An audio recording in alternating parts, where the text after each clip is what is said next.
So you've been playing darts for a while, you feel like you've hit a brick wall, you're not really developing no more, you play well in practice, but when it gets to the game it just does not work, and you wonder why. Surely it's psychological, right? Or what if I said, you're the problem?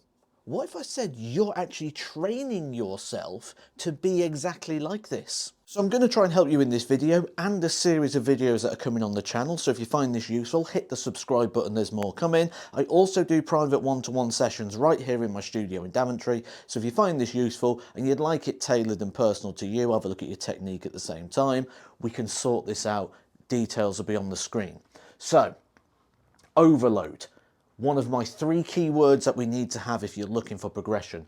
Overload the content. Go to the gym and bench 40 kilos. Next week, bench 40 kilos. Do that for 52 weeks. You're only going to bench 40 kilos. You're never going to be making that progression. So we need to steadily overload, which leads us to progression, progressive overload. 2 very, very important things. Make sure we are progressing the content. Don't just do the same content over and over again. A lot of people and a lot of sessions I've seen are 6 weeks, and then the next one, they go back to week 1 again to see if I've got any better. That's assessing and that's collecting data. That is not trying to improve your performance. So if you want to progress, make sure we are progressing the content. Week 7 should be an advanced version of week 1 when you go back around the 6-week cycle again, not the same. So make sure the content progresses if you want to progress. Don't just look at the numbers at the end. And purpose. We need to be able to win and lose. Very, very important within a drill. This is exactly the same as when you play a match. You can win a game, you can lose a game. So we need to have that in the practice if you are struggling with transferring your practice game to your match game. Are you one of those people that are just falling into the habit of just, I'll throw till I hit it? It doesn't matter. And there are my social media handles, by the way, guys, from the accounts I manage myself, if you do want to get in contact regarding private sessions. And this is why that type of practice is not good. Just train until you hit. Just look at some of the words here in that comfort zone. Low risk, low reward. It's exactly that. It's safe, it's stable, it's unchallenged and lifeless. Great buzzwords that we've used there. We've then also got our stress zone, which is where you're playing your games at the moment, where you'll ultimately find excuses, feel anxious, get tense. You'll probably start changing things, change how you grip the dart, change how you stand on the hockey a little bit, due to the lack of self-confidence and the annoyance that you're feeling from the game.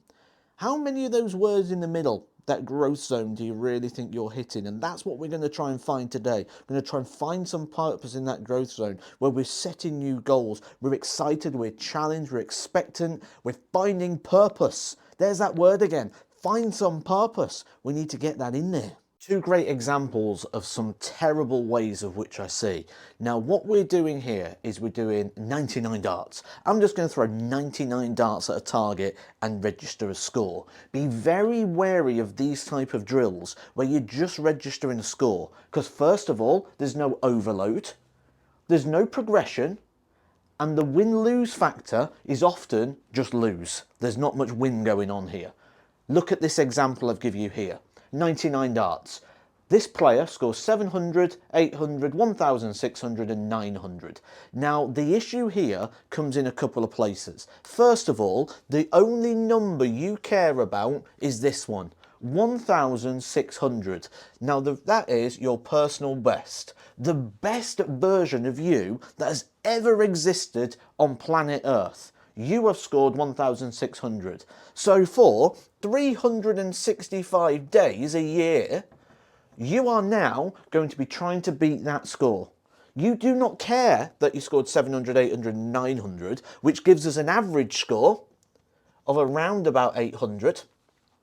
We care about 1600. The only way you feel like you're making progression is by being the best version of you that's ever existed.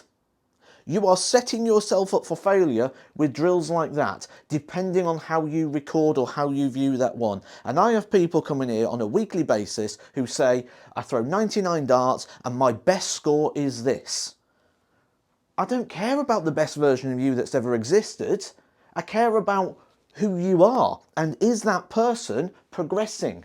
Are you overloading and progressing? The chances are no, because you're chasing that. So what I care about is, can we get that higher? And this is not a training drill. This is just a little assessment drill, a little practice drill, something that we can do. So I can show you a better way of that in a moment, of things you can do in regards to getting some practice in there. Around the board does the exact same thing. People counting darts. If you can go around the board, make it harder. If I can go around the board where I've got the whole segment, right, can I go around the board with doubles, singles and trebles? Can I go around the board now just with doubles and singles? Can I go around just using the fat part of the single? Make the target smaller. You've got it cut into segments already. Then add some progressive overload. Make the levels harder. Give yourself that ability to win and lose. I'll give you some drills on that so you know what to do. Hit the subscribe. But the main thing here is the same thing around the board. This is even worse. Reason being, look, personal best 37. So now none of this matters because I need to do it in less than 37 darts. And now what we've got is a restrictive drill. So we've got 37 darts. Now if you start this drill bad and you start missing and you're on 10 and you're already on 30 darts when you're on 10, you're just not going to bother because you can't beat your personal best. So what you'll do is you go, I can't beat 37, I'll just start again. Is that purposeful? Is that overload? Is that progressive? Is that setting you up for the same environment you play a match? Because in a match you can't go, it's not going well, I'll just start again. So you're training yourself for this problem. The other thing is, the best we can do ever in this drill is 20. So it's a restricted drill in regards to the progression. Perfection is 20. And I'm on 37 already. So I've only got 17 more places I can go. And I'm doing this drill 365 days a year, trying to find the 17 levels of progression that I'm going to get. And the more I do it, so I get that down to 31. How many times am I going to beat my personal best in a 365 day year? I'm going to go now 2 to 5 maximum, which means you're getting 360 days of failure. You're setting yourself up for the problem. And that continues with this sort of drill, because then you get 29, 26, and you restrict the amount of progression that you can get throughout. The other thing that I see people do is sort of jump the target too much. Right, I can go around the board, I'm just going to do it purely on the doubles now. That is a ridiculous amount of progression, to go from a whole segment down to a tiny target. So we need to put levels of progression to get that staircasing to that point. And again, I'll give you a great example of this. I don't want to make this a 30-minute long video, so I'll do that video separately and link all these together. 3 common reasons as to why people sort of tell me they do these 99 dart based drills. To get my arm going, start of a session. To warm up, to throw straight. All of these exactly what they should be. This sort of thing is a warm-up preparation. It's not any of these things. So because it's none of those things, it's not going to make you a better player. So it's part of a session, it's not your session. So these things. Now we can get all this other stuff involved and keep all these things in place. So what we're going to do now, you're going to lose on 0 points. We've got the ability to lose. We're going to win on 10 points. You've got the ability to win. You're going to start on 3 points. So we've now got ourselves a criteria in place. Right, level 1, best of 3. What you're going to do, you're going to start on 3, you're going to win on 10, you're going to lose on 0. Every dart, so a 20 counts as +1 point, a miss is -1 point. So how this works, you get 45, you've got 2 20s, 1 miss, you're going up to 4. Your next throw, you get 15, 3 single 5s, that's 3 misses, you're down to 1. And you're just going to work up and down. When you get to 10, you win. When you get to 0, you lose. You start on 3. 20s, straight darts matter. So we'll bank that up here, level 1, level 2. Now, when you start with this, depending on your ability, you can adjust this. So you may start here at 5, so it's less to here. You can then progress it. Oh, look, progression.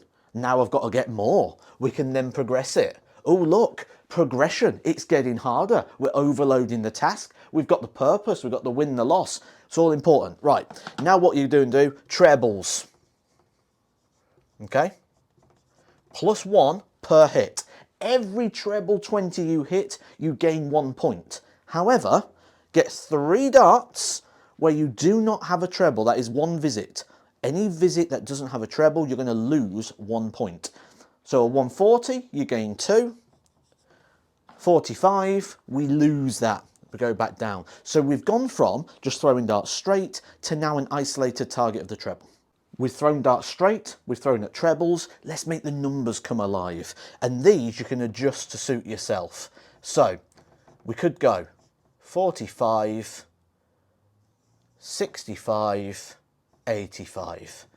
Adjust these to your level. Certainly if I was to play this drill, I would want it to be 100, 140, 180. So it's a real challenge and finding that purpose and fearing that loss. So if you score over 45 or 45 or more, you're going to gain a point. If you score over 65, you're going to gain 2, and 85 or more, you're going to gain 3. If you score under 45, you're going to lose a point. We've progressed it. Straight darts, trebles, scores.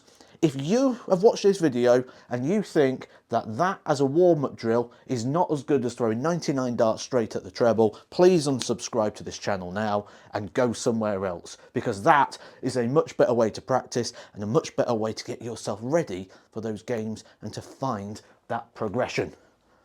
If this has resonated, guys, as I've said before, I do offer private one-to-one sessions where I can make these tailored to your needs, check out the technique and everything. Description down below and on the screen for your details, and I'll catch you soon for some more Edgar TV, where we're going to be diving even more into some darts codes to improve your game.